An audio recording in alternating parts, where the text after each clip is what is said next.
अनस नकवी साहब within no time, I think within 24 hours दूसरा दौरा उनका तेहरान में, और फिर जिस तरह से सऊदी फॉरेन मिनिस्टर का भी ट्वीट आया हुआ है कि बहुत शुक्रिया ट्रंप का कि उन्होंने सिफारतकारी को मौका दिया। इसका मतलब है कोई अहम तरीन पेशरफ्त है तो नकवी साहब दोबारा वीकेंड पूरा गुजारने के बाद तेहरान गए हैं। क्या खबर आपके पास? बहुत बहुत शुक्रिया। देखें, वीकेंड तेहरान में उन्होंने निकाला। जामी साहब, नकवी साहब ने वीकेंड जो है वो तेहरान में गुजारा था। पीर की रात को उनकी वापसी हुई थी। एक दिन मुश्किल से 24 से 36 घंटे उन्होंने पाकिस्तान में गुजारे और फिर अब वो दोबारा इस वक्त जो है वो तेहरान पहुंच चुके हैं। मेरी अंडरस्टैंडिंग ये है, तो दोनों साइड से जराये से बात हुई है, अंडरस्टैंडिंग ये नजर आ रही है कि मामला एक क्रिटिकल स्टेज की तरफ जा चुके हैं, जहाँ पर अब जो शटल डिप्लोमेसी जो है वो बहुत ज्यादा अहम अहमियत की हामिल हो गई है। और किसी तरह ईरानी एस्टैब्लिशमेंट को ये बात बावर कराई जा रही है कि ये राइट मोमेंट है, जिसको जैसे सऊदी फॉरेन मिनिस्टर ने लिखा कि सीज दी अपॉर्चुनिटी। तो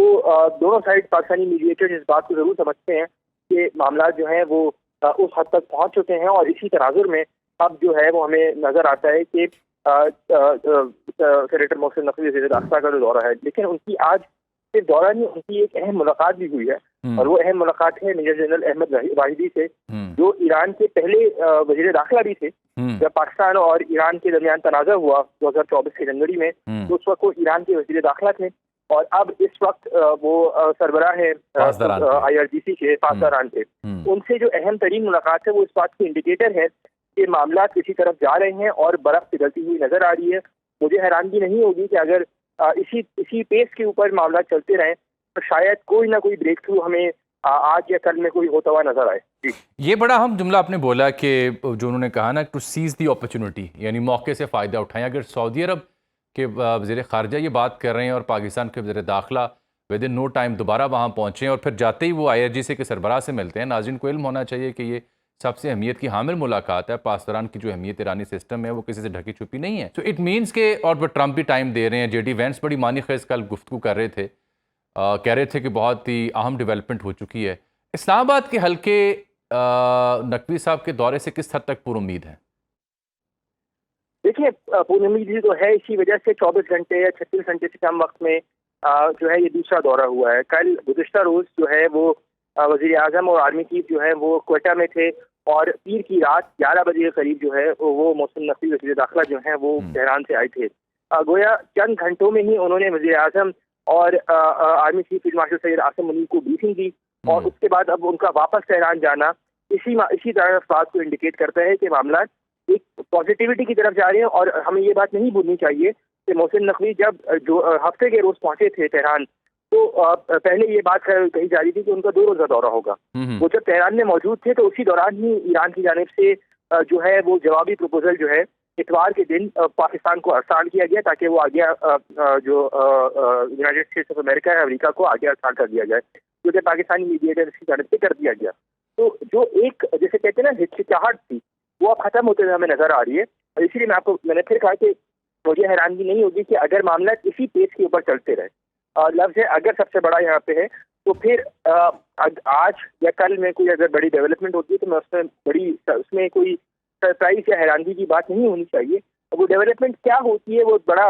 इम्पोर्टेंट फैक्टर होगा, क्योंकि यहाँ पर हमें ये अकाउंट में लेना होगा कि 25 मई जो है मेमोरियल डे है अमेरिका में, और उसमें उसके लिए प्रेसिडेंट ट्रंप का एड्रेस भी होना है। और उससे पहले प्रेसिडेंट ट्रंप जरूर चाहेंगे कि अगर कोई डील नहीं तो एक एग्रीमेंट, कोई मुआहिदा जो है, अगर कोई डील नहीं होती तो कोई किसी तरह के मुआहिदे या मुसव्वदे की तरफ जाया जाए, जहाँ पे उसको वो अनाउंस कर सकें, और अपनी अप्रूवल रेटिंग्स के हवाले से जो बड़ी उनको फिक्र लगी है उसको थोड़ा सा वो उसका फॉल आउट जो है वो बर्दाश्त कर सकते हैं इस पूरी अनाउंसमेंट के साथ। अनस, ये राय किस हद तक दुरुस्त है? टू माय अंडरस्टैंडिंग कोई बहुत मेजर ब्रेक थ्रू या वंस फॉर ऑल एक एग्रीमेंट तो शायद ना हो, लेकिन जैसे अमेरिकी सेनेट ने कल रेजोल्यूशन पास की और उसके बाद कुछ गल्फ कंट्रीज ये चाह रहे हैं कि नेवल ब्लॉकेट भी ख़त्म हो और ईरान भी स्टेट ऑफ हॉर्मज़ को नॉर्मलाइज करे। इनिशियली शायद ये मामला आगे बढ़े, जिसकी बाद दीगर जो तस्फिया तलब मामला तो उनके ऊपर एक मेमोरेंडम ऑफ अंडरस्टैंडिंग, जो कल इजिप्शियन फॉरेन मिनिस्टर भी कह रहे थे क्रिश्चियन अमानपुर को, उसकी जानिब जाया जाए। तो हाउ लाइकली इट इज़ के स्टेट ऑफ हॉर्मज़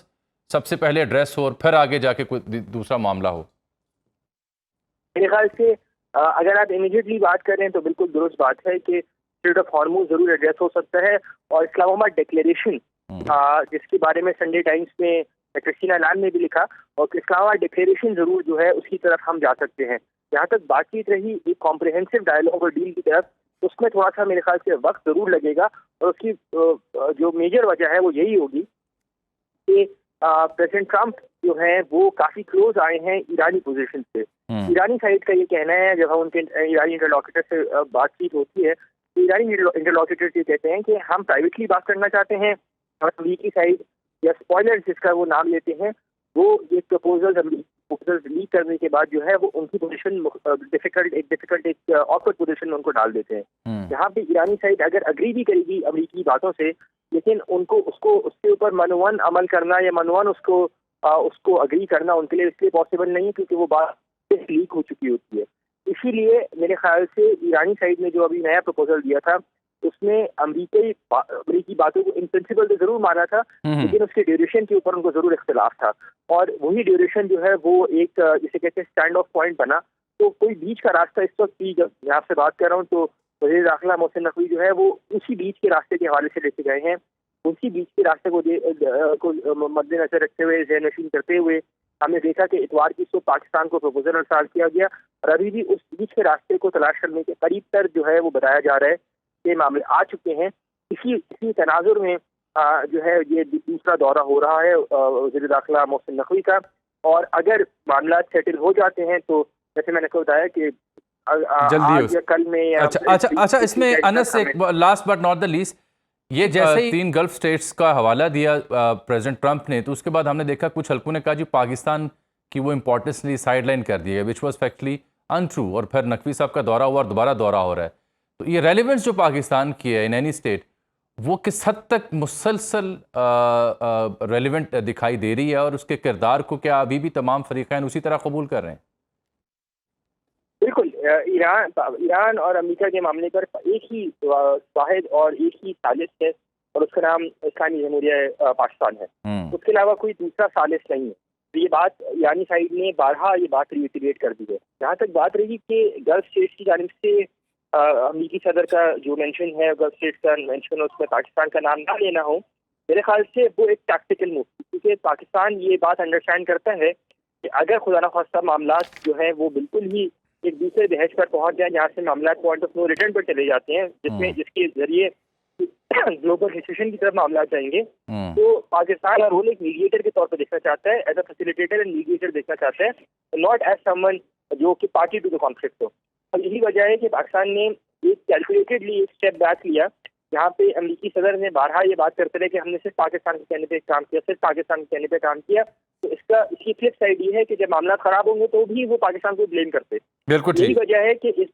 बार हमने देखा कि 10 रोज से कम अरसे में 4 मरतबा टेलीफोनिक रब्ता हुआ पाकिस्तान के वज़ीर-ए-आज़म शहबाज शरीफ का अपने कतई हम मनसब के साथ, और कतर की रिक्वेस्ट को और दूसरे गल्फ स्टेट्स की रिक्वेस्ट को जो है एंटरटेन करते हुए और पाकिस्तान की मीडिएशन को मानते हुए मामला को फिर आगे लिया।